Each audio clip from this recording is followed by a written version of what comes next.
Madame, Monsieur, bonjour et merci de nous rejoindre sur RTI 1. Pour commencer, regardons ensemble les trois titres.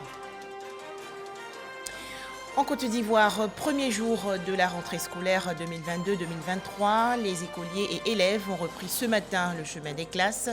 Le Premier ministre Patrick Hachi a lancé officiellement dans la commune d'Adjamé la distribution gratuite aux élèves d'environ 5 millions de kits scolaires. Un programme pour développer l'agroforesterie en Côte d'Ivoire, 60 millions d'arbres à planter dans les champs de café-cacao de 2020 à 2025. Alors comment se déroule le projet? Des experts se sont réunis récemment à Yamoussoukro, dans la région centre du pays. Enfin en France, ouverture aujourd'hui à Paris du procès en appel des attentats de janvier 2015. En Côte d'Ivoire, c'est donc aujourd'hui la rentrée des classes 2022 sur tout l'ensemble du pays pour les écoliers et élèves. Un nouveau grand défi pour les acteurs du système éducatif ivoirien. Le Premier ministre a ainsi lancé officiellement la distribution gratuite aux élèves d'environ 5 millions de kits scolaires pour un montant de plus de 10 milliards de francs CFA. C'était au lycée Djedji à Mondji, dans la commune d'Adjamé. Patrick Hachi qui a exhorté les bénéficiaires au travail et à l'assiduité. Les détails, Alexis Ouedraogo. Pour la rentrée scolaire 2022-2023, c'est le lycée Djedji à Mondji, des 220 logements à Adjamé qui abrite la cérémonie marquant la rentrée des classes. Et pour ce premier jour, le chef du gouvernement, ancien élève de l'établissement, est venu s'assurer du bon déroulement des choses. Patrick Hachi échange et ne se prive pas de prodiguer des conseils aux plus jeunes qui en prennent bonne note. Le Premier ministre nous a donné plein de conseils. Il a dit que, étant jeunes déjà, nous devons nous mettre au travail. On est venu ici, on est venu à l'école, c'est pour apprendre. En ce qui concerne nous, les enseignants, il nous a demandé d'être un peu plus consciencieux en ce qui concerne le travail, suivre les enfants, ne pas les amener à ne pas aimer une matière. Je suis prof de maths, les élèves ont des appréhensions sur cette matière, mais c'est à nous, les enseignants, de les amener à aimer notre matière. Avec la reprise des classes, le lancement officiel de la distribution des kits scolaires. Une initiative saluée par l'UNICEF qui se réjouit des grands pas du secteur de l'éducation ivoirien, notamment avec la remise des actes des États généraux. Nous pouvons placer l'école ivoirienne au rang des meilleures nations éducatives. Les États généraux de l'éducation nationale et de l'alphabétisation ont montré que nous sommes sur la bonne voie. Rêvons ensemble l'école capable de fournir les ressources humaines de qualité en vue du développement durable de notre pays. 7 250 000 élèves sont attendus pour cette année scolaire qui verra la distribution de plus de 4 650 000 kits scolaires sur toute l'étendue du territoire. Autre point notable, le paiement de plus de 16 milliards de francs CFA au profit des COGES depuis le 1er septembre pour faciliter le fonctionnement des établissements. La distribution gratuite des kits scolaires à tous les élèves du primaire public favorise l'accès aux outils pédagogiques essentiels à moindre coût à tous les enfants en âge scolaire. Le travail des enseignants qui est ainsi facilité permet d'améliorer nettement le niveau des apprenants. Cette opération qui représente l'un des volets du programme social du gouvernement s'inscrit également au nombre de mesures de lutte contre la pauvreté et de lutte contre la vie chère. L'occasion pour le chef du gouvernement d'inviter élèves et parents d'élèves à plus d'engagement et de responsabilité. Donner de l'affection et de l'attention aux enfants et à ce qu'ils font à l'école. Merci d'aider en cela l'État. Quelles que soient les infrastructures qui seront mises en place, quels que soient les kits scolaires qui seront distribués, quelle que soit l'ardeur des enseignants au travail, tout cela ne pourra pas se substituer au rôle des parents. À cet âge et dans les classes où ils sont, rien n'est impossible et le ciel est leur limite. Retenez simplement une chose, travaillez. Travaillez toujours, travaillez encore, travaillez plus. Parce qu'à l'école comme dans la vie, le travail ne trahit jamais. L'effort ne trahit jamais. Toujours, au bout de l'effort, au bout du travail, il y a la récompense et il y a le mérite. Autre message à l'endroit des enseignants, rappelant les efforts du gouvernement pour l'amélioration de leurs conditions de travail. C'est l'enseignant qui transforme quelquefois un élève, qui le motive pour lui permettre de donner le meilleur de lui-même, ou qui lui fait peur à jamais et l'amène à ne plus aimer une matière. Et cela le suit pour le reste de son parcours. Votre rôle est éminemment important, non seulement dans le contenu de ce que vous délivrez, mais dans la façon dont vous le délivrez. Notons que de 2011 à 2022, plus de 34 millions de kits scolaires ont été distribués pour accompagner les élèves en Côte d'Ivoire. Fin des vacances scolaires hier en Côte d'Ivoire, des vacances fortement enrichissantes pour certains enfants. Ils sont âgés de 8 à 12 ans et ont en effet participé récemment à des activités au groupement des sapeurs-pompiers militaires de l'Indénié. Objectif, permettre aux jeunes participants de découvrir et d'apprécier le métier de sapeur-pompier. Les détails, Prunelle Assoumou et Sephora Zegui.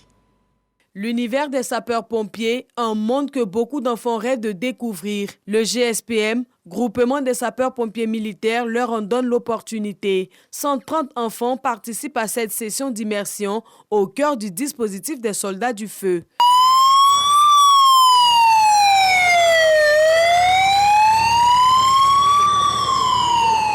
Utilisation des pompes à incendie, visite des tours d'appel et de contrôle, opérations d'urgence à bord des engins médicalisés, nos mini-pompiers passent d'intenses moments de sensation et d'émotion. Tous les enfants aiment venir à la caserne. C'est génial, c'est chic et ça apprend beaucoup de choses dans la vie. Je suis venue dans la caserne des pompiers et puis c'est très chic. Les parents venus accompagner leurs enfants sont admiratifs devant ce programme éducatif. Ça va leur permettre de connaître ce corps de métier-là, savoir ce que ces personnes-là font et pourquoi pas, qui sait, un jour on pourra avoir aussi des sapeurs-pompiers. Ça sera une manière de briser la glace entre la population et puis ces corps de métier-là. Avec les instructeurs du GSPM, les enfants passent une journée inoubliable et surtout enrichissante. Environ 1000 enfants âgés de 8 à 12 ans ont participé à ce programme du GSPM. Durant ces vacances scolaires, 6 ateliers ont été organisés pour leur inculquer les règles et les bonnes pratiques en matière de secours d'urgence. Autre actualité nationale, le projet des chaînes de valeur compétitives pour l'emploi et la transformation économique a lancé il y a quelques jours une mission d'évaluation des besoins des institutions des microfinances. Ce programme veut améliorer l'accès au financement et la compétitivité des chaînes de valeur agricoles. Les explications détaillées de Jean-Louis Gbangbo. Ils sont près d'une centaine d'acteurs du secteur de la microfinance, de représentants de ministères et d'institutions financières à avoir pris part à cette rencontre, marquant le lancement de la mission d'évaluation des besoins des institutions de microfinance. Nous savons qu'il y a beaucoup de difficultés pour les institutions de microfinance à pouvoir financer le secteur agricole parce qu'on ne maîtrise pas effectivement les chaînes de valeur.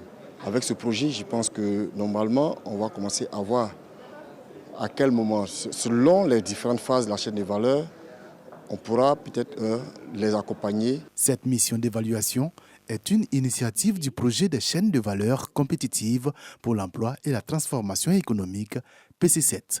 Projet qui vise à améliorer l'accès au financement et la compétitivité des chaînes de valeur agricoles.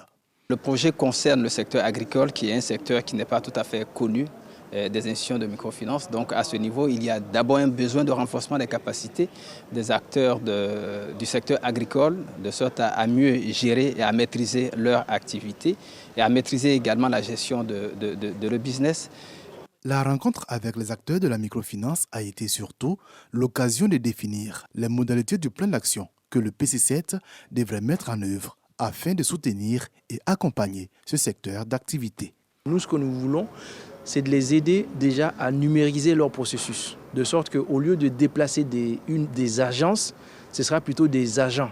Et tout ceci étant appuyé donc avec la technologie. Donc le projet va les aider à l'acquisition d'un système d'information et de gestion plus performant. Les institutions de microfinance sont des acteurs clés pour la provision de services financiers et de crédits en milieu rural. Elle représente notamment près de 4 millions de clients et 437 milliards de francs CFA de crédits à l'économie ivoirienne.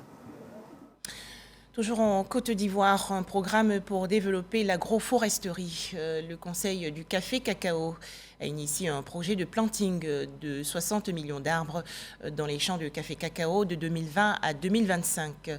Des experts se sont réunis récemment à Yamoussoukro, dans la région centre du pays, pour faire le diagnostic des initiatives en cours. Les explications de Jean-Luc Bangbo. Pendant 3 jours, la soixantaine d'experts venus des institutions nationales de recherche, de formation, de conseils agricoles, de développement, de financement ont mené la réflexion. Au centre de leurs travaux, un objectif: contribuer à identifier les bonnes pratiques de production du cacao applicables dans le cadre de la norme africaine ARS 1000 pour une cacaoculture durable.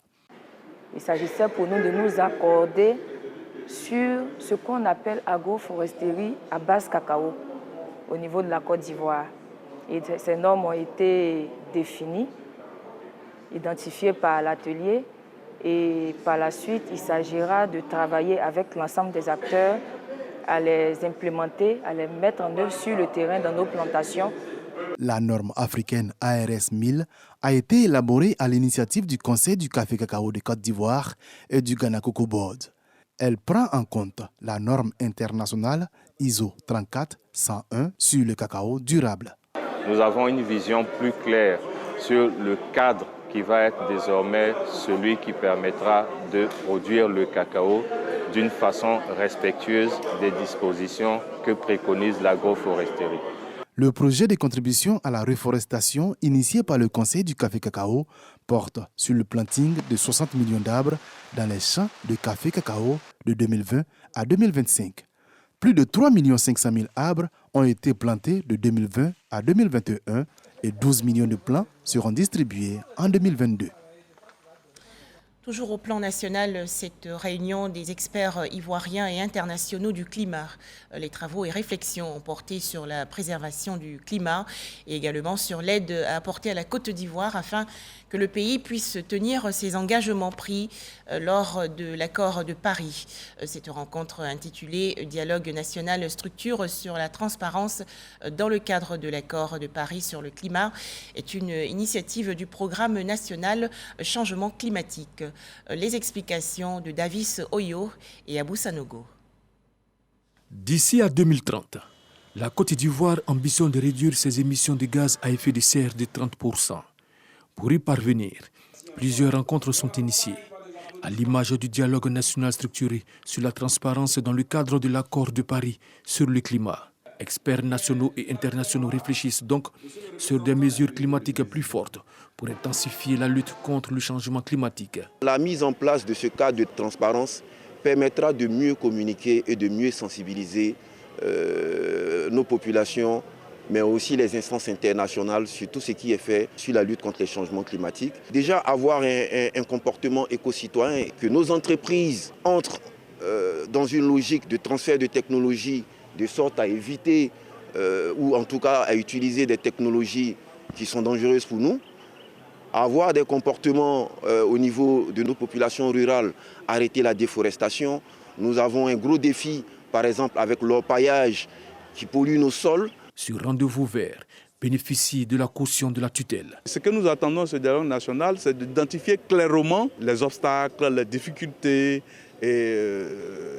qu'il faut résoudre justement pour communiquer de façon transparente sur les actions de l'État dans le cadre de la lutte contre le changement climatique. Aux côtés des spécialistes du climat, artistes et législateurs entendent s'investir davantage dans la lutte. En tant que parlementaires, représentants du peuple, nous sommes là pour nous informer, nous former, pour pouvoir prendre les dispositions réglementaires qu'il faut. Panel, échange d'expériences et conférences meublent cette rencontre de 72 heures. Les recommandations de ces réflexions seront consignées dans un rapport et remis au gouvernement pour une lutte plus efficiente pour la préservation du climat. Autre actualité nationale, les membres de la centrale plateforme nationale des organisations professionnelles des secteurs publics et privés reconnaissant au président de la République Alassane Ouattara. C'était lors de leur Assemblée générale 2022-2023. Ces syndicalistes ont remercié le chef de l'État Alassane Ouattara pour les mesures en faveur des fonctionnaires, notamment la revalorisation de l'indemnité de logement. Le point dans ce reportage de Sefoura Zegui. Les membres de la plateforme nationale des organisations professionnelles des secteurs publics et privés de Côte d'Ivoire ont tenu à se mobiliser à l'occasion de la première Assemblée générale 2022-2023 pour traduire leur reconnaissance au président de la République, Alassane Ouattara. L'expression de cette gratitude fait suite aux mesures prises pour l'amélioration de la qualité de vie des fonctionnaires. Des décisions dont les effets se sont fait sentir dès la fin du mois d'août avec la revalorisation effective de l'indemnité de logement, de la prime de transport et l'allocation familiale. Depuis 1960, ils en rêvaient et c'est désormais une réalité. Ils percevront en janvier 2023 une prime exceptionnelle de fin d'année. Ils n'ont qu'un mot au bout des lèvres. Merci. Je remercie le président de la République, même Alassane Ouattara, vraiment que Dieu le bénisse, parce que chaque année, le mois de décembre, nous les fonctionnaires, vraiment nous souffrons beaucoup. Cette prime exceptionnelle va nous faire passer le mois de janvier aisément. Les allocations familiales ont été améliorées du simple au triple. Les indemnités de transport ont été également améliorées. En tant que syndicalistes, nous devons être reconnaissants. Pour le président de la plateforme, pas question de dormir sur les lauriers, car beaucoup reste à faire, surtout au niveau des retraités et des employés du secteur privé. Aux membres du secteur privé, nous les rassurons que le SMIC est en train d'être discuté, va être revalorisé d'ici le mois de décembre. Ensuite, ils sont concernés par la réforme de l'impôt. L'impôt va être réformé de sorte qu'on ait un seul impôt en Côte d'Ivoire. Pour les retraités, nous souhaitons qu'ils revoient un peu la cagnotte qui a été donnée. Voilà, juste une allocation familiale, mais c'est insuffisant. Donc si on peut faire quelque chose pour améliorer leur pension, ce serait très bien. La centrale plateforme nationale des organisations professionnelles des secteurs publics et privés de Côte d'Ivoire existe depuis 2015. Elle regroupe plus de 45 organisations syndicales. Vaccination et respect des gestes barrières contre le coronavirus, deux éléments efficaces dans la lutte contre la maladie.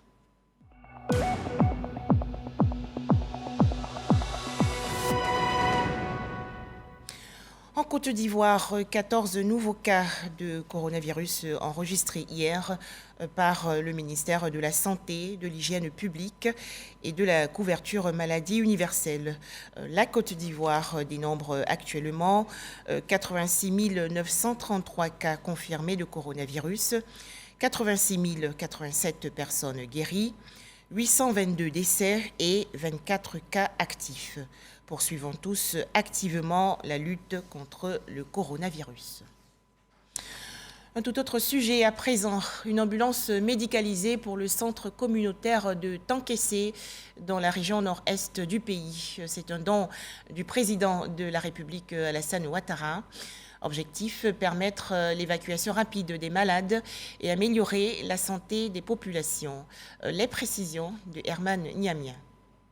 Sur cette même place, il y a un an, les populations ont plaidé auprès du ministre du Tourisme et des Loisirs pour bénéficier d'une ambulance médicalisée pour le centre de santé communautaire de Tankessé.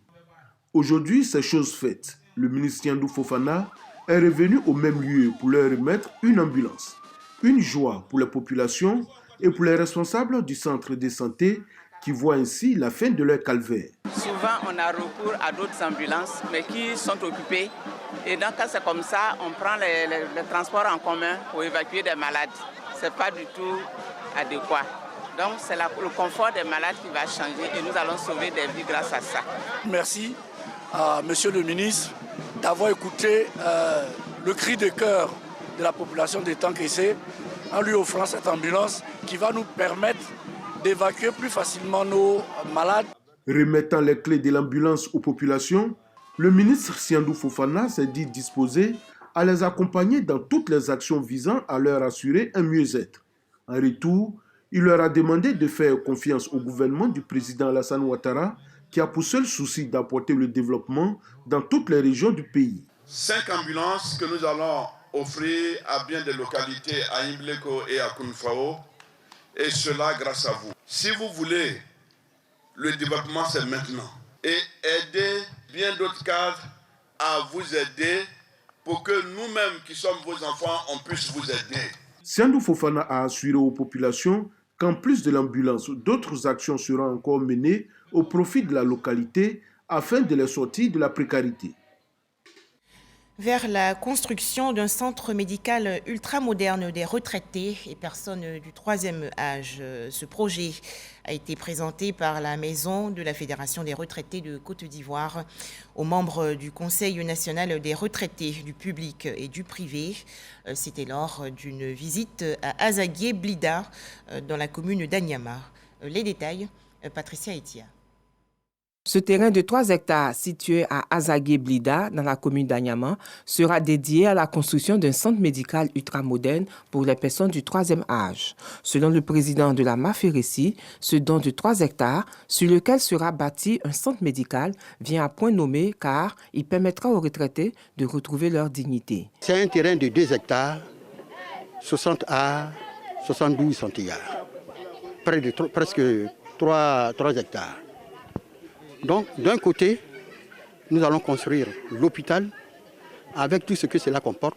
Le président du CONARESI a pour sa part félicité le donateur et la MAFERESI pour ses efforts, sa détermination et son engagement aux côtés des retraités et personnes du troisième âge. Combien de fois nous sommes heureux que pour la première fois, nous les retraités, nous pensions nous prendre en charge nous-mêmes parce que nous avons constaté qu'il y avait un manquement. Les retraités ne sont pas bien lotis. Et dans les démarches qu'on a pu faire, aujourd'hui, on est heureux d'avoir un espace qui, grâce effectivement aux démarches des uns et des autres, nous allons effectivement avoir un espace qui nous accueillera pour nos soins et pour nos repos. Ce projet conjoint du CONARESI, le Conseil national des retraités de Côte d'Ivoire et la MAFERESI, la Maison de la Fédération des retraités de Côte d'Ivoire, est soutenu par des institutions nationales et internationales. Toujours en Côte d'Ivoire, la reprise de la journée de la retraite active, et cela après 2 années d'interruption en raison de la crise sanitaire liée au coronavirus. Cette annonce a été faite récemment par la Direction générale du Fonds international pour le développement de la retraite active, le FIDRA. Le point, Patricia Etia. La présidente directrice générale du Fonds international pour le développement de la retraite active, FIDRA, a fait le bilan et a annoncé les perspectives de la 8e édition de la journée de la retraite active. Selon la première responsable du FIDRA, la retraite n'est pas une fin de vie, mais une étape de la vie qui doit permettre aux personnes du troisième âge de s'épanouir. Hélène Diarra a par ailleurs invité les retraités, les pré-retraités et toutes les personnes soucieuses de se construire un projet de vie à la retraite à se joindre à cette activité. La quantité d'énergie consacrée à l'activité professionnelle doit être utilisée pour se construire un nouvel avenir. Les retraités que nous appelons les seniors sont des actifs post-salariés parce qu'on prend sa retraite de salarié mais pas de travailleur. Avec leur riche expérience, les retraités doivent être des citoyens actifs au cœur du développement. Le commissaire général à l'organisation a indiqué que la grande innovation de l'édition 2022 de la journée de la retraite active est le grand tirage du jeu retraite active qui permettra de gagner une villa d'une valeur de 55 millions de francs CFA. Le Fonds international pour le développement de la retraite active, FIDRA, a pour objectif de permettre aux personnes du troisième âge de s'intégrer dans la société et de rester actives. Un mot à présent sur la 12e édition du Camp mondial de la jeunesse. Cette rencontre s'est ouverte récemment au lycée classique dans la commune de Cocody. C'est une initiative de l'organisation non gouvernementale IFY qui entend ainsi contribuer à une saine émulation de la jeunesse à travers le monde. Pacôme Didi et Sephora Zegui. 3250 jeunes réunis au lycée classique d'Abidjan pour le Camp mondial de jeunesse. Moment de rencontre et d'échange entre ces étudiants, associations de jeunesse venues de l'intérieur du pays et de la sous-région autour des programmes d'activité portant sur le changement de mentalité. Le camp mondial de jeunesse se veut être une tribune d'exhortation de la jeunesse à l'usage de bonnes mœurs pour la vie en société. Je suis venue au camp à cause du thème. L'ONG AIOS s'occupe de la jeunesse, donne une nouvelle mentalité à la jeunesse. Nous ne faisons que apporter le peu que nous connaissons pour que la Côte d'Ivoire demeure dans l'unité, dans la solidarité pour un développement aussi durable que chacun le souhaite. Changement. Le maire de la commune de Cocody, Jean-Marc Yassé, invité d'honneur de cette édition, appelle les jeunes à tourner le dos à la facilité. Au niveau de la Côte d'Ivoire, au niveau de l'Afrique, nous cherchons à cultiver aujourd'hui les valeurs des uns et des autres. Notre jeunesse doit avoir des repères, mais des repères conséquents et des repères qui leur permettent d'être tirés vers le haut. Merci à toute cette jeunesse qui a compris que ce n'est que par l'effort et par le travail que nous arrivons à ce que nous voulons. Le camp de la jeunesse est également une plateforme d'échange culturel et musical au cours de laquelle de jeunes talents font montre de leur savoir-faire.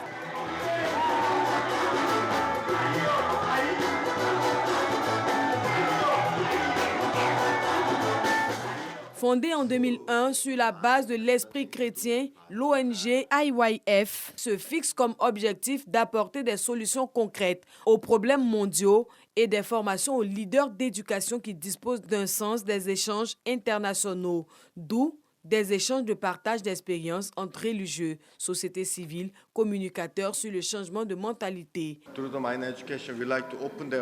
À travers l'éducation au changement de mentalité, nous voulons ouvrir leur cœur.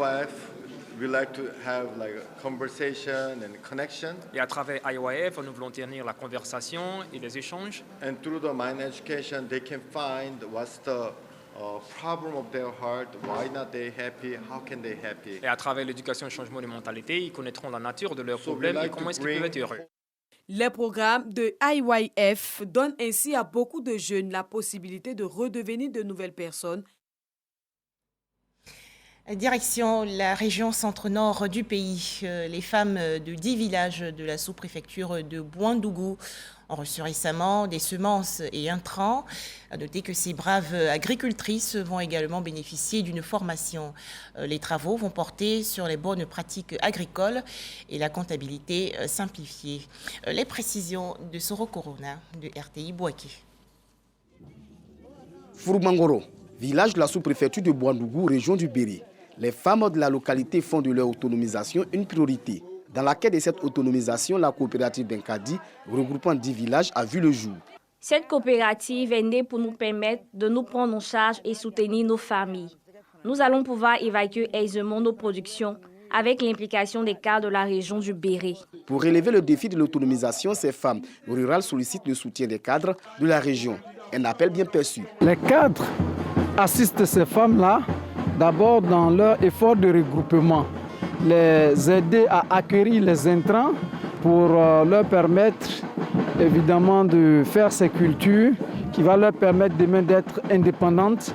L'autonomisation de la femme rurale se trouve dans l'union, se trouve dans les groupements, se trouve en tout cas dans les associations. Et c'est cet exemple-là que nous sommes en train de voir ici. Les femmes de la coopérative Benkadi bénéficient également du soutien du gouvernement. Elles reçoivent des boutures de manioc.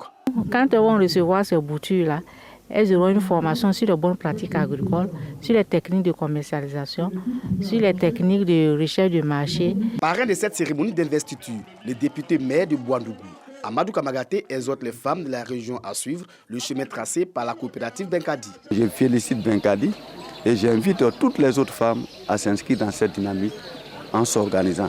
Aujourd'hui, nous, on est en train de les aider à avoir des semences, mais si elles sont bien organisées, elles ont bien appris, elles pourront même faire des demandes à d'autres structures par des parleurs sérieux. Les membres de la coopérative Benkadi seront formés aux bonnes pratiques agricoles, à la gestion coopérative et à la comptabilité simplifiée.